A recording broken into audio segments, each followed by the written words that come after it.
Magandang araw mga kaibigan. Bigyan natin ng reaction, opinion ngayon itong post ng ABS-CBN tungkol sa status ni Finance Secretary Ralph Recto na may mga rumors na kumakalat na nag-resign na daw siya. So ito, klinaro ng palasyo. Title, Not True. Palace Press Officer Claire Castro belies rumors. Secretary Ralph Recto already stepped down from his post as finance chief. Okay?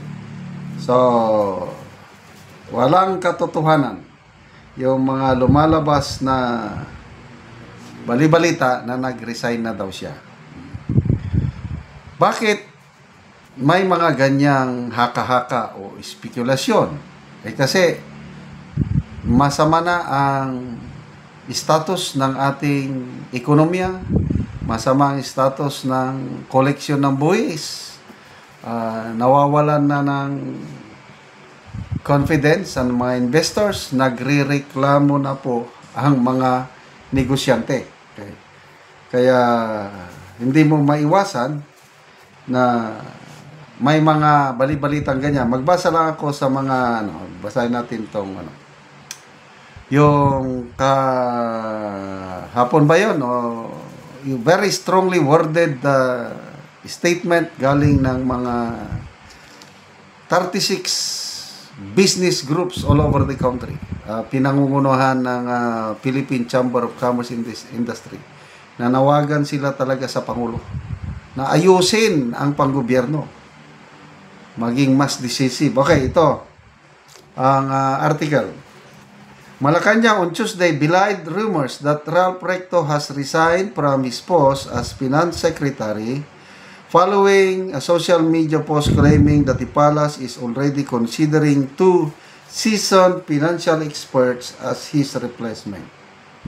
Not true, Palace Press Officer Claire Castro told reporters in a text message when asked if the rumored resignation has basis. A post on X, which had already gained some traction, claimed Malacanang would name the next Secretary of Finance. Recto became Finance Chief in January 2024 with President Marcos Jr. touting his experience as a legislator in pushing for financial reforms. Last week, Recto said he was not keen on proposals to cut the value-added tax from current 12% to 10%, saying this has consequences. He also sought to limit unprogrammed funds in the budget, which have been linked to the flood control scandal to just calamities and foreign assisted projects. Okay. So, yun. Una, Jokno. Nakailang taon si Jokno? 2. Tapos ito, Recto. Kumusta ang kalagayan natin ngayon? Gumanda ba? Parang lalong nagkaluko-luko. Panahon ni Secretary Recto yung ang daming kinuhang pundo sa mga iba't ibang agencies, government-owned and controlled corporation, example, PhilHealth. 60 billion ang nakuha na pangakong ibabalik. Up to now, hindi natin sigurado kung naibalik na ba. So, marami pang kinunan ng pundo. Saan ginamit? Baka doon sa mga pet projects nila, mga unprogrammed. Kasi mula nung 2024, 2025 budget, ang daming unprogrammed funds o unprogrammed projects. So maghanap sila ng pundo, kaya kung saan-saan sila kumukuha. So this year, for next year, ilan ba yun? Meron na namang unprogrammed, umabot ng 230 billion ata. Diyan nagsisimula ang ang kalukuhan sa mga unprogrammed. Dapat sa mga foreign assisted projects lang baka pwede. Kaya lang yung kung para sa mga flood control, wala na. So, ang big business groups, yan ang matinding bantayan ngayon kasi yung joint statement nila na i-publish ata urgent appeal to the President to be more decisive sa inyong ginagawa. Parang nakukulangan itong mga business groups sa ginagawa ng Pangulo, yung ICI na yan, parang kulang. Kasi nga, sino ba naman ang matutuwa sa ICI? Although, sinasabi ni Auntie Claire, maligaya daw ang Pangulo sa takbo ng ICI. Bakit ang big business groups mag-issue pa ng napakalakas na statement na be more decisive? Kasi hanggang ngayon, wala pang nakakasuhan. Magdadalawang buwan na, o sobra 2 buwan na pala, ang ICI. September 11 to. Mula nung sinimulan ito, kaya magdasal na lang po tayo.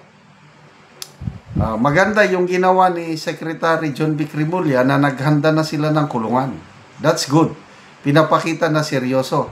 Kaya ang problema naman yung kulungan ng mga nasangkot sa flood control. Ang ganda ng pagkagawa. Para bang special treatment pa.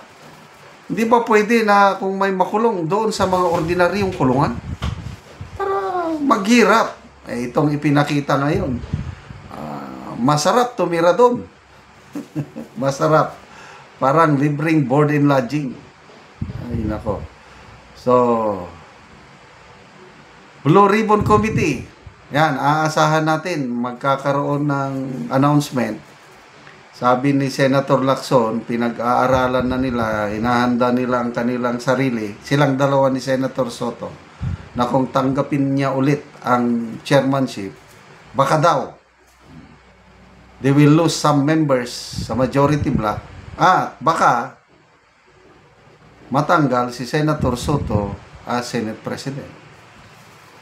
So, ibig bang sabihin, yung pag-resign niya noon is to save the Senate presidency of his friend, Senator Soto? Hindi totoo na. Anyway, kaabang-abang, anong mangyari sa Blue Ribbon Committee chairmanship na yan? Malalaman natin in the next few days. Salamat mga kaibigan sa inyong pagsubaybay sa ating channel. Nakakatulong kayo sa Tribong Talaandig ng Bukidnon. Ang income natin sa channel na ito is pantulong po sa tribo. Namimigay tayo ng libreng yero at pako para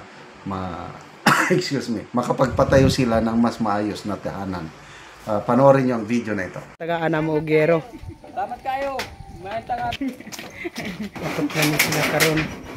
Ug karon mao na ni ang itsura sa atop sa natagaan na mo Ogero. So mga dagko na gid kayo ang buslot. So kuan na gid kayo. Ang ulan, kung mag-ulan, luoy gid sila tungod sa kadako na sa buslot sa ilang atop. Ug karon ate pila na ni katuig ang inyong balay nga inani na ang itsura sa kadako sa buslot, pila na siya katuig? 7 na katuig. 7 na gyud katuig. So ngano man nga sa 7 katuig wala gyud mo nakapuli og atop nga dagko na mo kayong buslot. Wala mi budget. Naon karon kalisod og budget. Sa kalisod sa panahon karon wala mo na budget nga para gid sa inyong pangatop. So karon natagaan na mo mag-atop na mo karon. Makatop na mi karon. Karon. Oo. Dagang salamat sa nagatag og sen.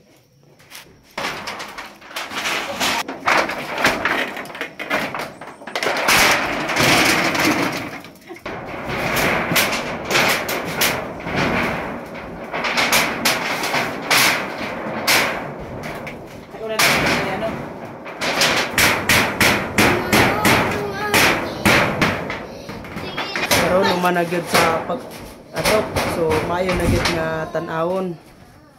So nindot na gyud kayo ang atop. So dili na pareha ganina nga kuan na siya kanang buslot. Salamat kayo sa panahon nga natagan mi og sen. So sa nagatag ni nga